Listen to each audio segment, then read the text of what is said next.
What if I told you there was something that could improve your focus and attention, alleviate pain and anxiety, and help you meditate and sleep better at night? And, best of all, it's free, with virtually no side effects. Sounds too good to be true, but that's the reputation of binaural beats, a seemingly magical tone that has been imbued with all of these benefits. Binaural beats are actually an auditory illusion that occurs when you play two tones of similar but not identical frequencies, one in each ear. Binaural means relating to both ears. The brain wants to reconcile the two sounds, so what you end up perceiving is actually a third tone that's the difference between the two, an illusion produced in the brainstem. For example, if a 400 Hz Hz tone and a 410 Hz tone were played into your left and right ears, respectively, you would perceive a 10 Hz rhythmic pulse, the binaural beat. To hear what binaural beats sound like, click here. Here's where the seemingly magical part comes in. Activity in the brain starts to match the frequency of the binaural beat. In the example above, the brain would begin firing at 10 Hz. This process is called brainwave entrainment, and it's one way people are trying to hack their brain state to achieve a desired mental state. The attractiveness of binaural beats, in theory, is that this tiny difference between the two tones is going to entrain our brains to work at a desired frequency, says Miguel Garcia Argabe, a scientist at Örebro University in Sweden who researches binaural beats. The goal is that by getting your brain to fire at the desired rate, you'll begin to embody the corresponding mental state. The brain runs on electricity, and neurons fire at different rates and patterns depending on what they're doing.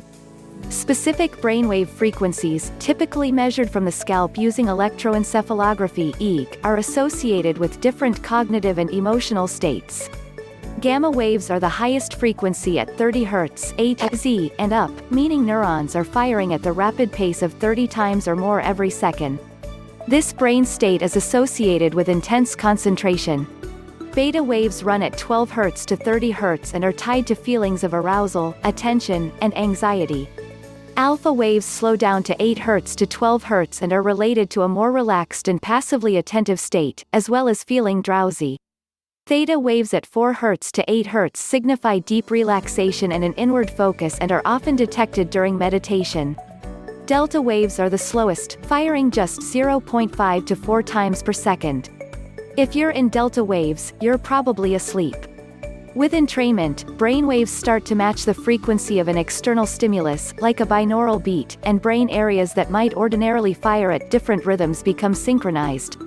The goal is that by getting your brain to fire at the desired rate, you'll begin to embody the corresponding mental state.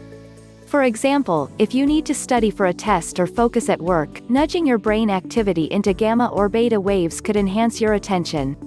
At the other end of the spectrum, people with insomnia might try to trick their brain into slowing down to a theta or delta frequency to help them fall asleep. While it sounds great in theory, just how effective binaural beats are at entraining the brain, and whether entrainment actually makes a difference in mood or cognition, is still up for debate. Hector Orozco Perez, a machine learning developer who researched binaural beats as a student at McGill University in Canada, says that while binaural beats are sold as a cognitive enhancer, the research backing up the claims were very wishy-washy. It was very unclear if binaural beats actually had any effect at all. Studies investigating the effects of binaural beats have been conflicting. In a recent meta-analysis comparing 22 studies on the phenomenon, Garcia Argabe found that theta frequencies really can reduce people's anxiety levels, and gamma frequencies improved performance on attention tasks. The effect of binaural beats on memory was less concrete, though. Some studies showed better performance on memory tasks after people were exposed to beta, alpha, and theta frequencies, but others reported worse performance after each of these binaural beat frequencies.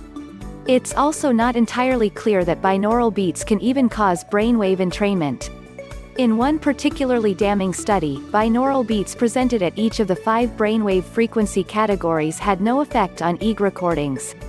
However, other research did see changes in EEG activity measured inside the skull in patients who were undergoing brain surgery in response to 4 different beat frequencies. Another study showed entrainment to theta waves in several areas of the brain after 10 minutes of theta binaural beat exposure. Garcia Argabay says one reason for these discrepancies is because there is no agreed-upon protocol for studying binaural beats, and each of the experiments used different methods: what frequency the beats are presented at, how loud, how long, whether music is playing over top, and whether the sound is presented before a person performs a task or during. What seemed to work the best, according to the meta-analysis, is playing the tones on their own, no background music or white noise, for at least 10 minutes, before the target task. An interesting twist in the binaural beat story is that they might not be the only auditory stimulus that can cause brainwave entrainment. A recent study by Perez published last month in the journal eNeuro showed that while binaural beats did cause brainwave entrainment, so did monaural beats, a pulsing sound presented at the same frequency in each ear. In fact, entrainment was stronger with the monaural beats, but neither sound had any impact on people's mood or state of mind. Perez says there's likely nothing unique about binaural beats' effect on the brain.